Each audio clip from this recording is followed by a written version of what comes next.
I only came up at like 3:30 maybe. No, it was 4. Cheers, everybody! Welcome to another episode of Bourbon and Booze. It's Friday, it's cocktail hour, and I am glad you're here. And joining me today is Toasted Cody.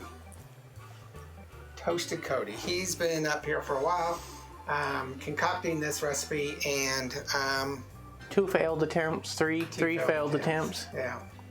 And then he got on to me because I was messing with the camera for coffee time, and it's fuzzy, and he's now higher than the frame. And I don't know, you just made me taller, so. So, working on it. All right, so today is coffee time Friday, every Friday. We come up with a different cocktail, whether it's a prescribed original cocktail or prescribed cocktail from a book or traditional, you know. Which we're running out of book cocktails because we've done a lot of cocktails. No, we're not. I have plenty. I just got 2 new books. Yes, but every book has the original like 30 that we've already done. But we're also always inventing cocktails. Mostly he is. I prefer to invent cocktails because it's fun. He invents most when of them. I have guinea pigs to try them, but when I'm here alone and I have to finish all the nasty ones, it sucks. I do get to concoct some of my own, but I'm usually the name person. And so that's not a good idea. This one we're calling a gin in time. A gin in time. So what do you got for us? I thought it was about damn time. Just you because changed it already. It's a gin in time. All right, what do you got? It's about gin time. Okay. That works better. About gin time. Gotcha. About gin time. Concreted. It's about gin time to make it. Oh, you want me to make a cocktail? Yep. What kind of a show is this, man? And so we're going to start off with, not gin. We're going to start off with the thyme. Thyme. So this is a thyme, T-H-Y-M-E, liqueur. 35%. You could probably, if you don't actually have this, substitute making your own thyme liqueur. Out of vodka. Probably vodka, thyme, and maybe a little sweetener, because it is a liqueur. I'm assuming it's sweet. We'll test it afterwards. Okay. And so you're going to do half an ounce? Half ounce of thyme liqueur, and we're using the Big Alley thyme liqueur. Big Alley. And it smells wonderful. Yeah. So I'm pretty sure you could probably do it with just straight up either thyme powder or fresh thyme. Put it into your vodka, let it steep for maybe a day. We'll have to try that. Oh yeah, it smells like thyme. I want to taste it. I haven't tried it straight. Smells like it very much smells like thyme. Making spaghetti sauce. Mm-hmm. It is a little sweet. Mm-hmm.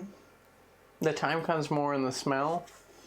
I wonder if you can concoct. Well, I know you can. I wonder how well it would taste to concoct a thing to put your steaks in and let it, soak overnight.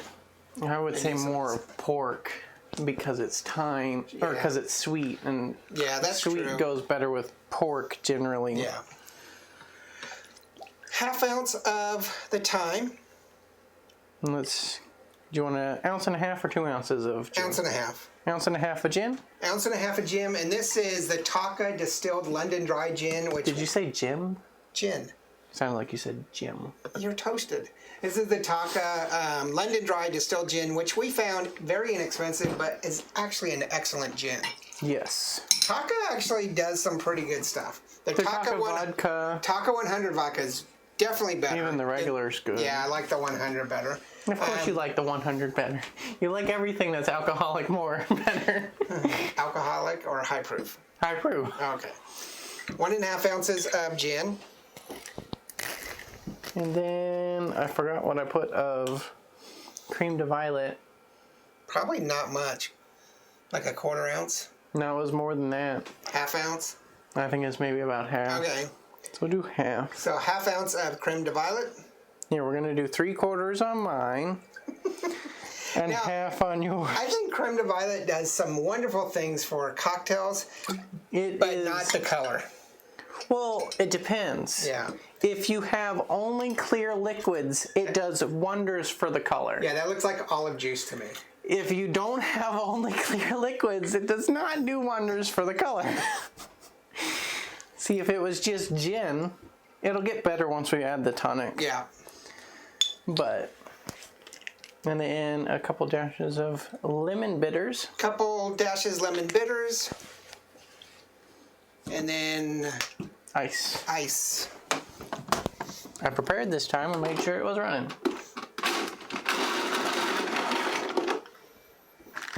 It still smells really good. The lemon's kind of adding something to it. Adds a little more citrus, which is also comes from the cream de violet. Yeah. Man, you've been sick all week. You just touched my eyes. I'm getting better. I ain't dead yet. And then top it with a tonic. Tonic water. How do you think it would taste with a club soda or even a Sprite or 7-Up? I don't think Sprite or 7-Up, because those add a whole lot of other flavors. Mm-hmm. You could probably get away with club soda if you don't like tonic. Mm-hmm. And you like club soda. That bitterness of the tonic. But club soda also adds its own bitterness. So it's definitely mellowed out the aromas. It's a nice... Color looks better. Yeah, it's a nice cohesive The cream de aroma to violet it. and the thyme go really well together. Mm-hmm. And the cream de violet, as I have discovered by reading the back of the bottle, doesn't say lavender anywhere. It just says wildflowers from the Alps. So it's got a nice kind of cohesive aroma, a little bit of citrus, a little bit of thyme. very floral and Yeah, but not spicy. overpowering. No, it's very nice flavor. Yeah, and the flavor is the same way. You're getting that gin and that tonic, but that thyme, I'm not sure you're getting much of the creme de violet, but that thyme is giving it a little bit of that kind of herbal essence. The cream de violet has a very similar subtaste as the thyme. Mm-hmm. That cooking spices. So I think as a garnish for this, you could do a thyme sprig. Or a piece of lavender. Yeah, or even maybe a lemon wedge, possibly. I mean, you already got the lemon bitters in it. Maybe, but I think something more cooking spice oriented, a stick of thyme. A stick of thyme. Isn't it on a stick? Well, yeah, it's like it's a sprig. Sprig. Whatever. Or of lavender, or maybe some rosemary. Possibly. A strawberry. Could. Actually, yeah. That would be weird, but also I feel like that might work. Yeah. A slice of strawberry. Because I think rosemary or thyme and strawberry go really well together. That might work. Yeah. I don't know. Tell us what you think. Leave those comments below. You know, we're exploring our options on garnishes, and we do have lemons and limes. I just didn't pull any out. Garnishes are so much difficult. I'm working on garnishes this year. He hates them, but but tell us what you think. This is what we're calling a gin in time. And about gin time. About gin time. And if there's anything out there similar to that, leave us a comment below, and maybe we could kind of concoct a version of the two. But I think also let us know in the comments below if you feel that some other gin might work better. A flavored gin. We contemplated doing a hibiscus. So the first one I did was barrel-aged gin. Okay. It was our own barrel-aged gin. Mm-hmm. But which even is just plain gin is still good. And I actually think I prefer the plain gin. But a barrel-aged gin, like one store-bought, it's much more prominent flavor and I think would do wonders. But also a flavored gin of maybe rosemary or more juniper-y, like a very prominent spiced we do have gin. A whole bunch of varieties of gin, from barrel-aged to very flavored gins to strong London dry to regular dry to slow gin. We have all sorts of gins, so we could concoct anything. But I want you guys to leave comments below and let us know.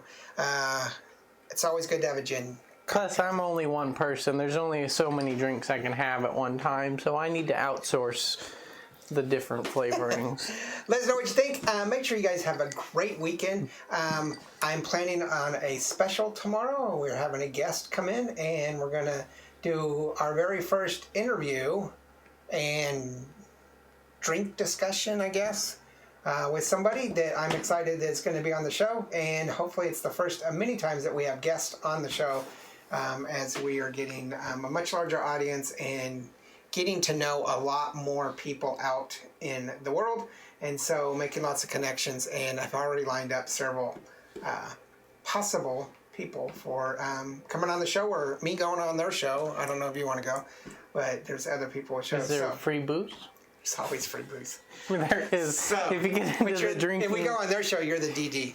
I know, that's the problem. I'll bring that Kentucky 74. If they didn't live in the middle of a city complex, I wouldn't have a problem. But my range is less than 2.2 miles.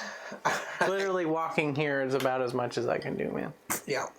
All right. Have a great weekend. We'll see you tomorrow for a special episode, and on Monday for believe we're doing a tequila. We haven't done tequila in a while, but I think we're going to go back to Franco's house and do a tequila. So, cheers. Cheers. This one turned out.